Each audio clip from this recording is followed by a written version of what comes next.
My mom was so afraid. She had this knife and she was just shaking, pointing it at him, basically to get away, stay away. I believe if I was not there that day, I don't think one of my parents would be here. Either my mom or my dad would not. It was like the final straw. All my life, my father, I've known him to be on drugs. He, I know domestic violence through him. My father was an adulterer. Have at least one half brother, kid out of wedlock. My father was irresponsible. Didn't hold his jobs too long. And my father never really took ownership of mistakes. It was always somebody else's fault. That's pretty much how I know my father to be. My father's articulate. My father's intelligent. My father's a great athlete. Dallas Cowboys were looking at my dad when he was a sophomore in college. And I have several uncles that played professional sports. One was a Heisman Trophy candidate, and they'll say that my dad was the best football player of the three. But that's the side I admired about my dad, the athlete, and the fact that he was articulate and he is intelligent. But the other side is what I know him most as. Addicted to drugs, never own up to mistakes. It's always somebody else's fault. And abused my mom up until the very last moment of our immediate family being together in the same house. It ended with a fight. And if I wasn't there, if I weren't there, one of my parents wouldn't be here today. And it got to that point. So that's what I pretty much know my dad to be. Why do you think he was that way?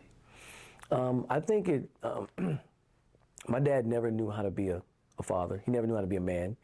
His father was killed when he was 2, so he wasn't there. And his stepfather died not too long after he married my grandmother. And my dad just really never had a chance. He never had a father figure there. You know, my grandmother was trying to raise him and to be a man. And also, my grandmother always came to the rescue. So I look at it as enabling. I mean, she loves her kids. And I know that's why she does it. But she always came to his rescue. And my dad, I don't think, ever really had to fall on his face and get back up and get through it and make wise decisions. He always could call on Grandma, and she would come to the rescue. What's your relationship with him now? Me and my dad, we talk from time to time. We can talk and we can laugh. I get frustrated with him. I'm no longer angry at him, but I'm frustrated at him. We talk maybe a few times a year. There was a time when I didn't talk to him for probably a year and a half. I'm not sure if he's off drugs or not. I haven't seen my dad in 9 years. But we talk, we're cordial. I let him know I love him, and he tells me he loves me. And that's about the extent of it. There's no intimacy, there's no closeness, and there's no real trust. What's the one word you would use to describe your father? If I had to pick one word, I would probably say angry. But other words come to mind like irresponsible,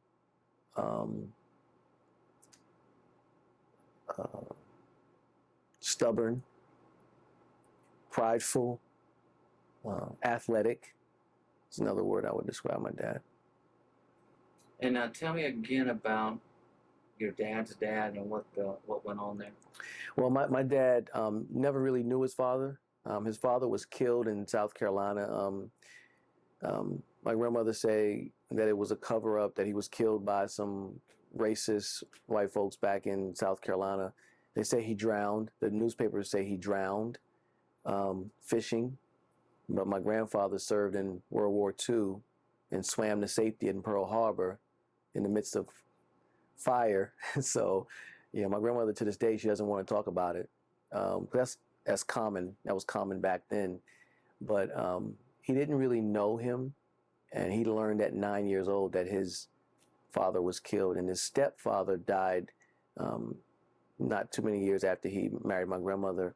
But I don't think they had a really, really good relationship based on what my dad told me. So he grew up without a father also. Basically, yeah. What are the good things you learned from your father? Good things from my father. My father was a great athlete, so he was very, very competitive, tenacious in competition.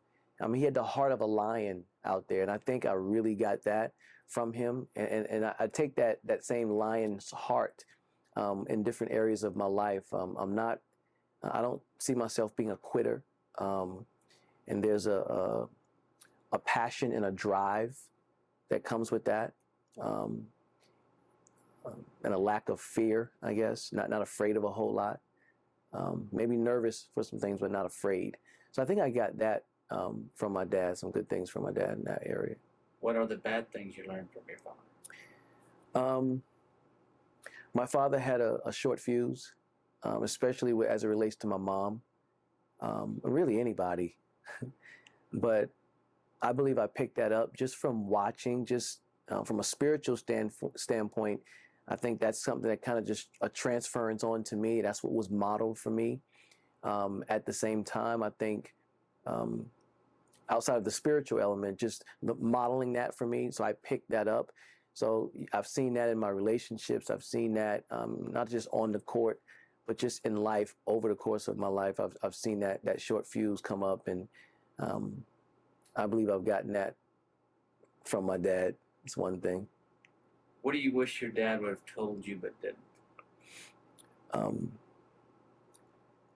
I don't recall my dad saying he's proud of me or he was proud of me.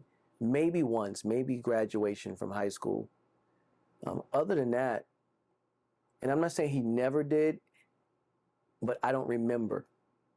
And when I was in my 30s, my dad told me after I had forgiven him and started the healing process, my dad said, I knew you were special when you were a kid, when you were a baby. And it was kind of bittersweet for me because it was something I wish he had told me growing up. I wish he was championing me. I wish he was a fan, in a sense, a supporter in that sense, cheering me on. But I never really got that from my dad.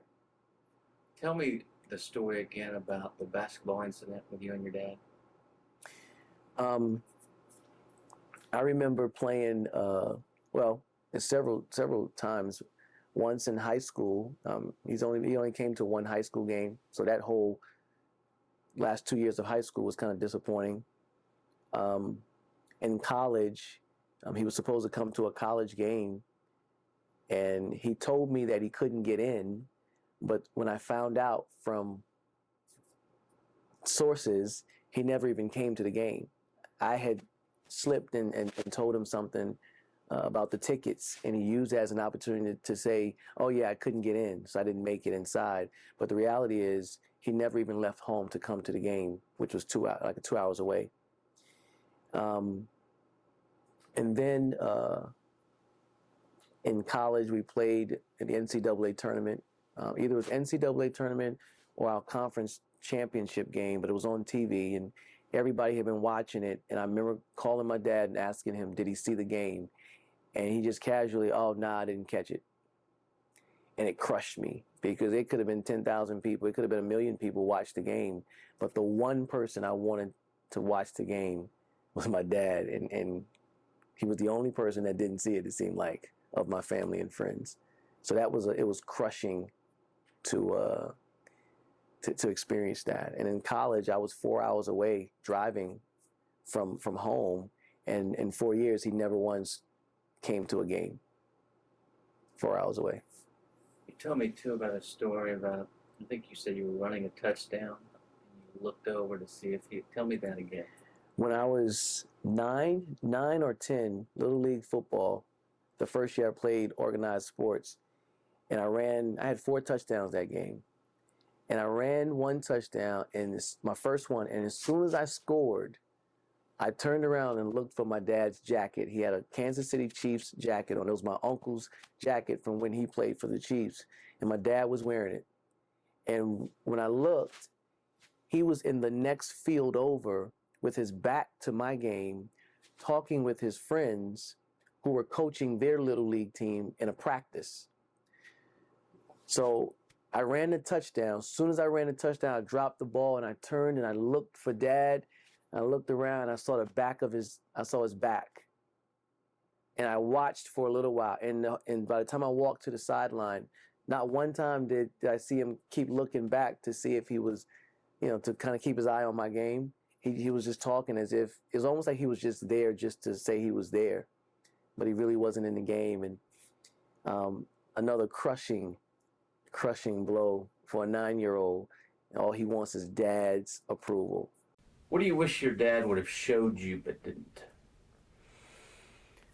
I wish my dad, in a broad stroke, would have showed me how to be a man, what it meant to just be a respectable man, how to respect myself, how to deal with women, how to treat women. Because I didn't really have a whole lot of respect for women. I'm about average. The average guy would just, treat women a certain way, especially if you're an athlete. That was me.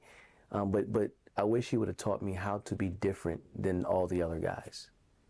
All the other guys are doing this. They're sleeping around, having sex. I wish he would have taught me about purity and respecting myself that way and respecting that young lady.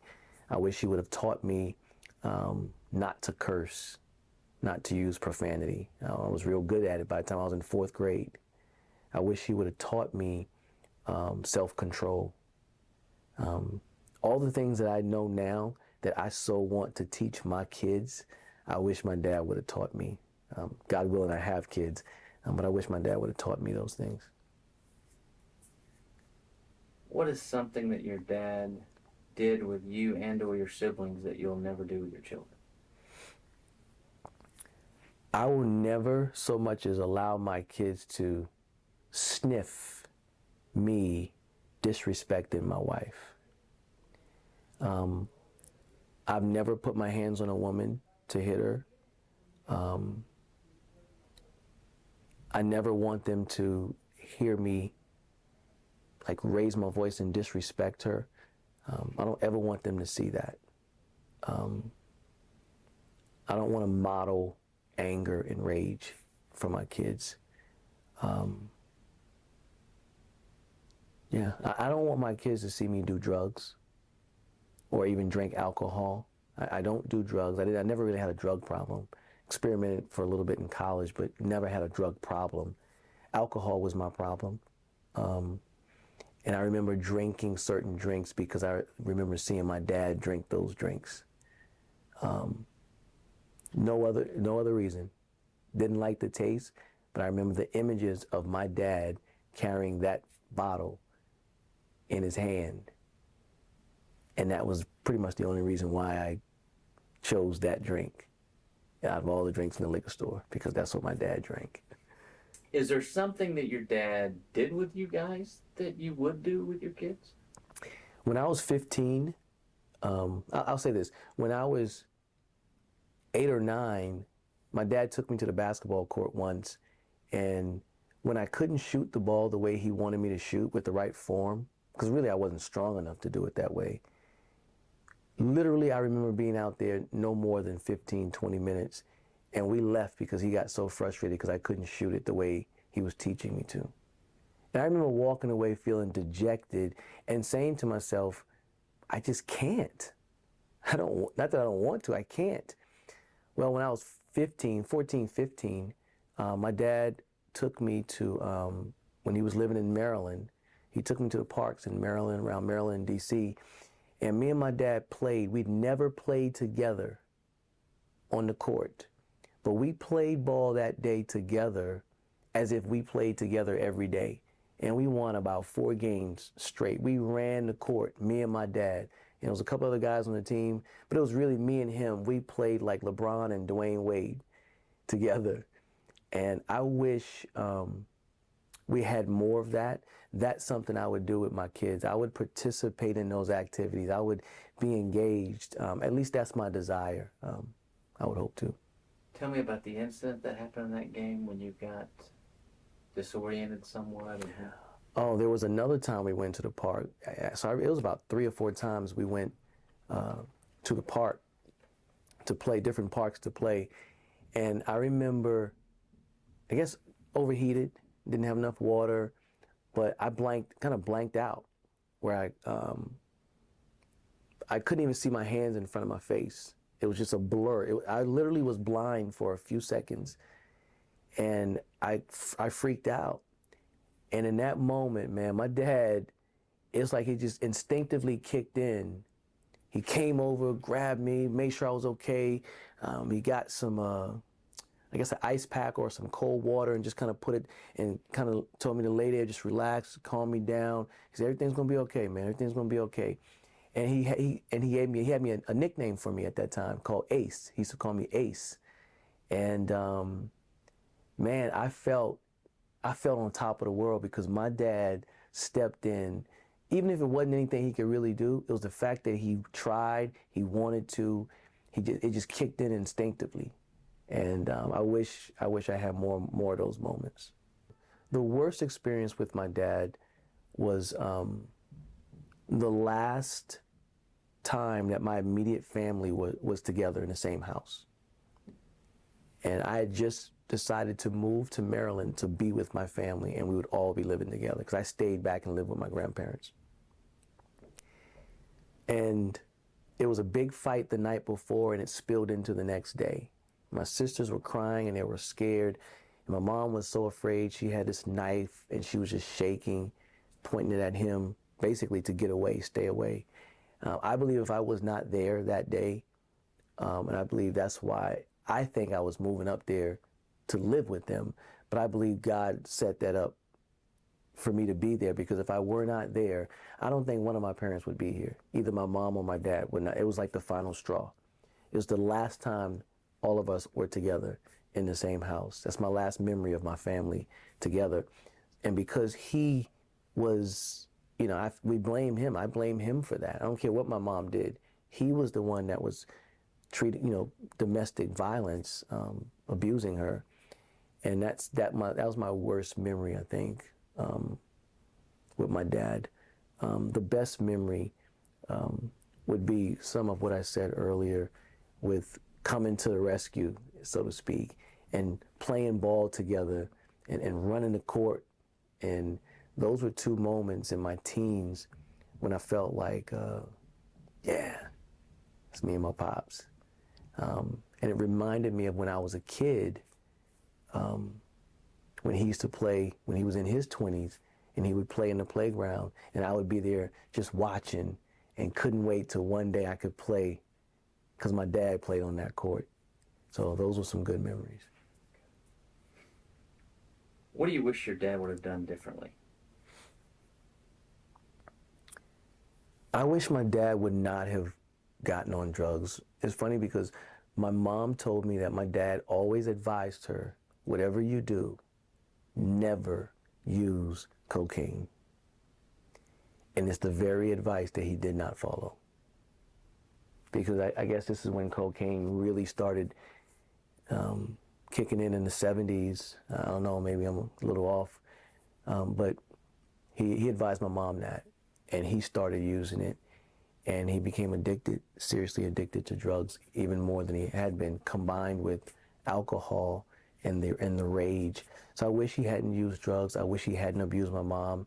I wish he had gotten help for the counseling. But that was unheard of back then, a man going to counseling for emotional issues or whatever.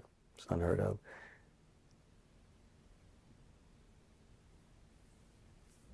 If you could say one thing to your father right now, what would it be?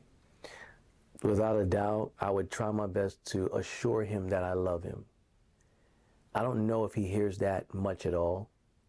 There's been so much in his life that hasn't gone right. A lot of it is his just bad decisions, But some of it is, I think, the fruit of darkness. A lot of things happen outside of his control, I will say that. But I don't know if he hears truly, genuinely, I love you. So without a doubt, and I tell him now, and now I mean it when I tell him over the phone, but it's different. I would want to say it face to face and hug him and say, man, I love you no matter what. I love you, and I don't blame you. You don't owe me anything. Maybe that more so than I love you, because I tell him I love you. Maybe just letting him know you don't owe me anything. I don't hold you. You know, even if I talk about some of those things in the past, maybe it comes up in our conversation. Maybe it's a part of my healing process, and maybe it's unwise. I don't know.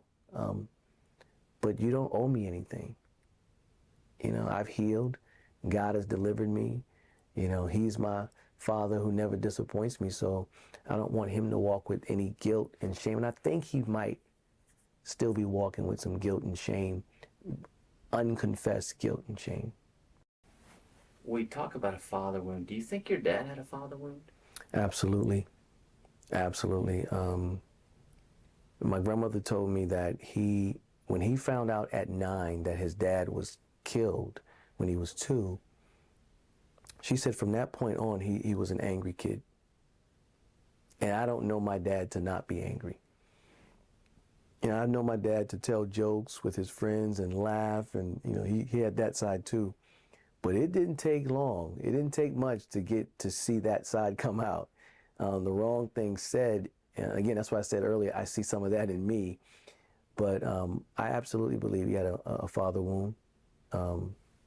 Yeah. Tell me the story that you told about when you first realized that you had a father wound with the acting. Oh, you know, I'm a very passionate and intense guy. It comes out when I preach, when I play basketball, when I teach. It doesn't take a whole lot. You can talk about Michael Jordan versus Magic Johnson, who's better. And I'm a Michael Jordan fan, so it'll come out there too. But it never dawned on me that some of that intensity and passion, when it's channeled the wrong way or comes from a wrong place, was some underlying bitterness and anger that I had. And one day in an acting class in New York, there's an exercise called unauthorized autobiography, where you sit with someone. Your scene is to sit with someone, and they're going to represent the person who's done you the most grievous wrong in your life that you believe. And without question, the guy that sat in front of me, older white guy, it could have been a young white girl or a young Asian girl. It could have been an elderly black woman.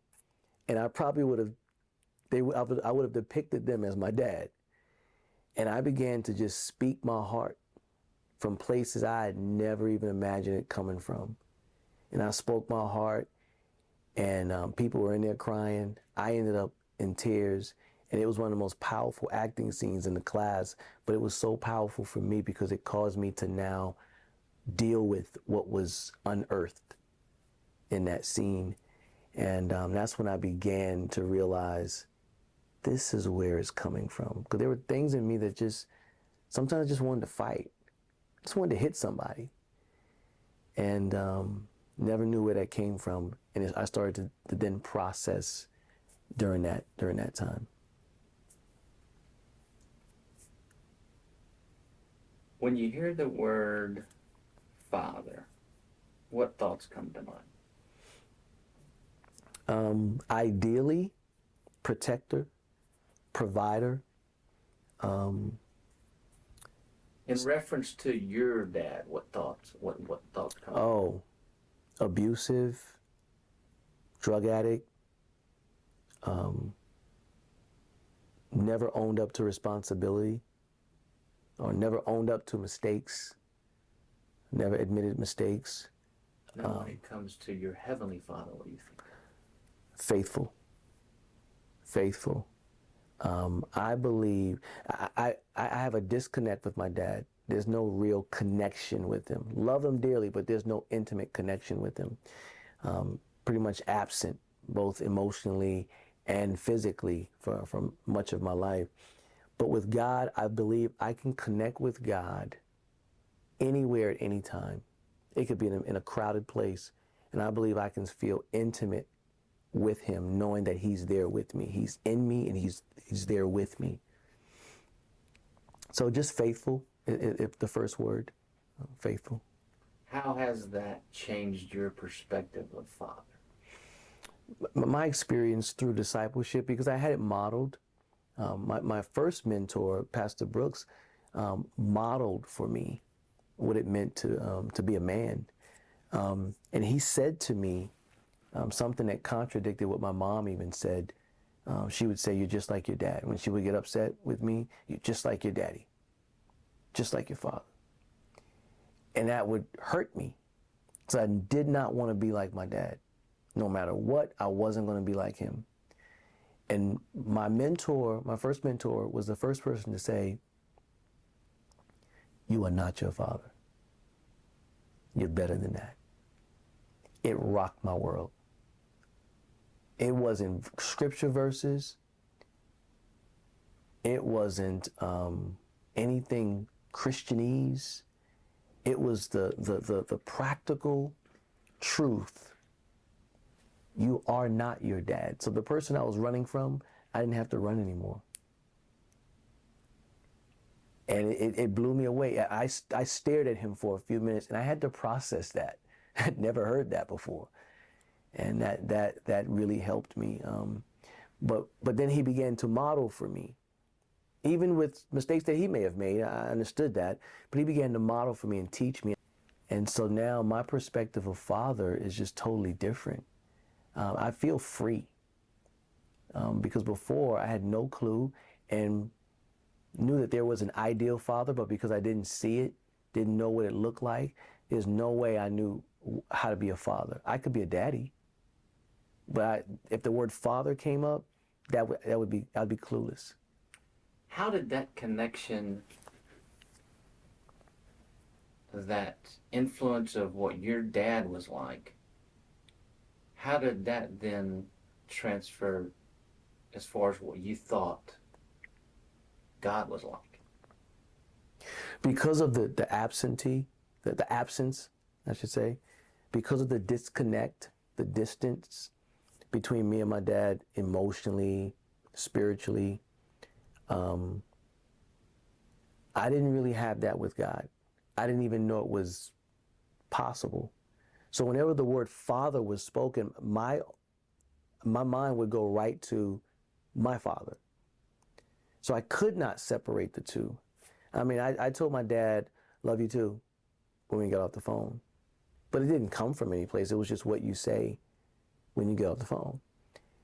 So the first time a pastor or a preacher or anyone suggested that you say, "I love you, Father," was weird. Couldn't say it. I literally could not get the words out of my mouth initially. I had to force the words out. And after I said it, I had to think about what I just said, because it did not make sense to me. I couldn't make the connection that I could actually say and mean that I love you, Father, because of the bitterness that I had towards the person who played the role of the father in my life. Because he was absent, because he wasn't there, and maybe he was abusive, did that transfer into what you thought God was like too? Or distance, or, you know what I mean? I think overall, and I'm not going to put all of that on, because I just didn't really know God. Right. But some of that played into it. I definitely didn't see the grace of God. I saw God more as someone who, you do wrong, you're going to pay for it. Even though that wasn't what my dad necessarily did directly with me, but I saw it modeled in the house with my mom. And again, I didn't have any sense of God as right here with me. Foreign concept. How do you think your relationship with your father has impacted your life? Wow. At first, it caused me to protect myself. Can't trust anybody. They will disappoint you. I battled with paranoia, me against the world. The minute someone does something, betrays me, or what have you, I now put everyone in that category. They're going to do the same thing. They don't really care about me. So it brought on a sense of paranoia, and it caused me to really put up walls and protect myself. I could get in and out of relationships. I could cut relationships off very easily. What is your desire for your kids as a father? That I love my kids so much I get on their nerves. Like, okay, Daddy, we know. No, my desire is to have the balance of discipline to making sure they're not out of control and they're respectful kids. And there are things about my upbringing, and it was the village type of thing with aunts and grandparents, and manners were a big deal. The way you spoke to some, I couldn't say yes or yeah. I had to say yes, ma'am, and yes, sir, to adults. But just the idea, not the specifics, but the idea of the discipline and making sure they're well-mannered and understanding why. But then the grace, allowing them to mess up and not walk around feeling like they needed to work so hard to get dad's approval, or if you mess up, there's punishment. I don't want that mentality. I want them to have that balance of, I extend grace to my kids. They understand that and my love, but also they understand I have to discipline. And in between that, the thread of understanding, making sure that they understand what's going on, not just do this or do that, but taking the time to help them understand why. For men who first of all, some real honest introspection to see if there is a daddy wound. Because dad may have been there in your life, and you may not realize there's certain things that he didn't do that you may hold him accountable for and may not have ever forgiven him. But some true honest introspection to see if there's even a wound that may have some underlying subtle bitterness that manifests in different ways in your life. If so, men who feel like that, forgive. If you have to just ask God to help you get even to the place of forgiveness, for those who do realize that they have some daddy issues. Get to know your dad when they were a kid, see how they were raised, see what they were subjected to. Did they have their father? Were they taught? Because they can only give you what they have. And if they didn't have anything, they couldn't have, they only did what they knew to do. And that will foster compassion. It should foster compassion in your heart towards them to forgive them. And you'll start to see them as that kid that didn't have a chance. And then the other part, the dads who may have neglected, may have abused, and never owned up to it, be honest with yourselves. And if you have, make amends, allow healing to happen. You never know what your kids or your wife may be harboring in their hearts because of a wound that you brought on, intentionally or unintentionally. Watch the Father Effect movie for free on YouTube.